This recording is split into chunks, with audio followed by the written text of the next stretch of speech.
Hello and welcome to another episode of Beer Man's Noble Beer Reviews. Today I have another beer from Resonant Culture Brewing Company out of Charlotte, North Carolina. But this is actually a collaboration with Three Sons Brewing Company out of Dania Beach, Florida, which I'm not sure exactly where that is located.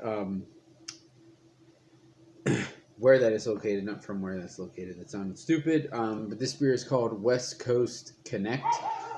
It is a West Coast double IPA with Centennial, Simcoe, Strata, and Vic Secret. So a little bit of old and new blended. Um, and I've had other Three Sons beers, but it's mostly been like their big hype stouts and stuff. I don't know that I've had any IPAs from them. But regardless, it was brewed at Resonant Culture, so I'm sure their influence will be on this more than anything. It is 8.0 ABV. They also did a version of this at Three Sons, but I think that was like 9.5%. So, I mean, maybe it was the same recipe and that one just got better attenuation. I don't know, but I was surprised that the ABV was that far off. Anyways, I'm going to crack this open and see what we got here.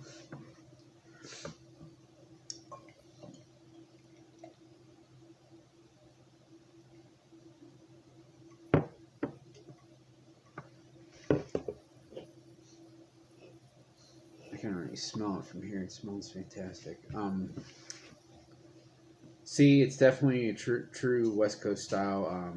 You can, I mean, very, very, very slight cloudiness to it, but that's probably more chill haze versus anything else. But fingers worth a really fluffy white head. It is pretty light colored, even for an IPA. I mean, it's even lighter than what I would consider golden. It's like almost a darker straw. Really similar to what Divine Barrel's doing. That's what I always thought. I was amazed by their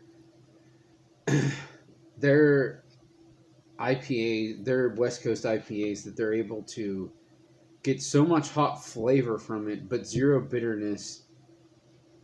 Um, and I know it's all like dry hopping, but still have like hardly any or that much bitterness when the malt bill is so light. Like, but it not be overly sweet and still be dry too. That's such a hard thing. I've definitely never successfully done that. I don't know that I've tried to do that specifically in home brewing, but I think that's probably a pretty hard thing to do. But I haven't, again, I haven't even tasted this yet, but this kind of seems like it's in that same vein. Uh,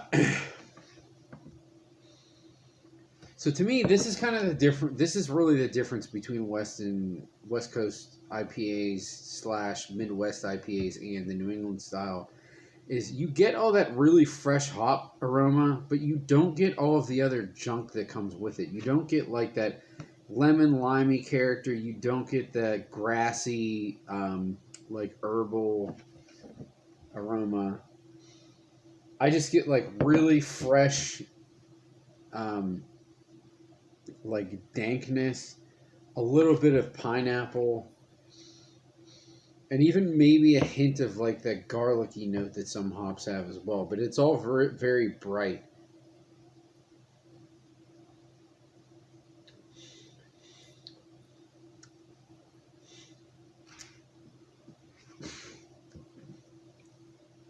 Man, that is fantastic.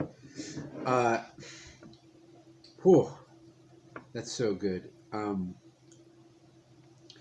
You know, it's really funny because some of these West Coast IPAs, West Coast style IPAs that the brewers are doing now, they're not really true West Coast in my opinion because they are in a sense that they're clear.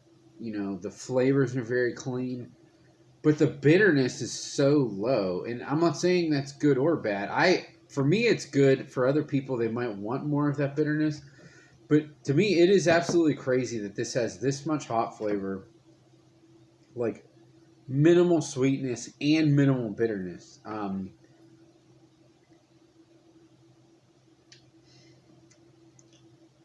mean, to me, this has way less bitterness than most hazy IPAs, and everyone says they're the ones that are like juice bombs. To me, this is way more crushable than a hazy double IPA. And That's the other thing. I'm really not getting much alcohol from this at all, being 8%. If you told me this was like a 6% regular West Coast IPA, or even uh, something, I'm not even kidding, something that's like 5%. I mean, the alcohol is basically non-existent. And I'm really glad that these guys are kind of, because they did a couple West Coast IPAs earlier on that were kind of hit or miss. Some of them were, excuse me, actually a little bit buttery, uh, with noticeable diacetyl, however you pronounce it.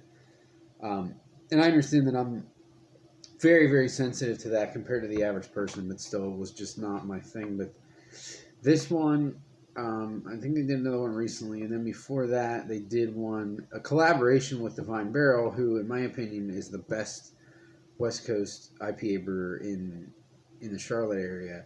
So when you take like in my opinion, what the best brewer overall is and the best West Coast IPA brewer, and then you do a collaboration together for that style, you're going to get something really good. And I don't remember what it was called, because it's been, I mean, it's definitely since COVID, but it's been a couple months now. That beer was fantastic too. I don't know that I would say this is quite up there with that, because I absolutely love that beer, but this is close. Just a little gnat flying. But that one was like a bigger beer overall, and it actually was a little bit more abrasive than this, but in a good way. I just can't believe how easy this is to drink at 8%. It's insane.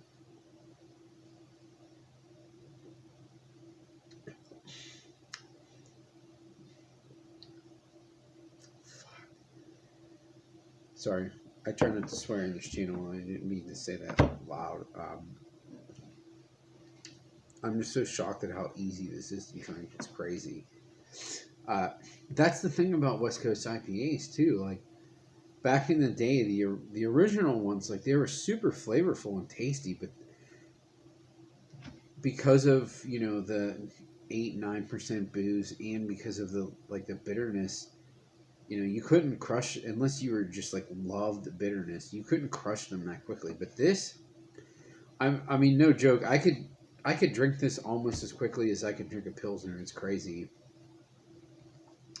Because really, the perceived bitterness in this is not that much more bitter than like a pretty hoppy Americanized, not necessarily Americanized flavor hops, but even just like a noble hopped Pilsner, a bit Americanized in the level of hop bitterness. Like, I honestly don't think this is any more bitter than Prima Pils from Victory, and that's considered one of the American standards when it comes to American German style Pilsners. So, when you take that fact, but it's like 8%, and you add a ton of juicy flavor on top of it, it's a pretty great thing, and that's what I have here. So I think it's been pretty obvious, but on my scale of buy, drink, dump, this is absolutely a buy. I love this beer.